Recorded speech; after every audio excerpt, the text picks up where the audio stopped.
وقالوا لو كنا نسمع أو نعقل ما كنا في أصحاب السعير فاعترفوا بذنبهم فسحقا لأصحاب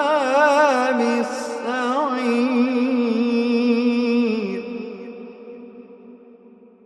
إن الذين يخشون ربهم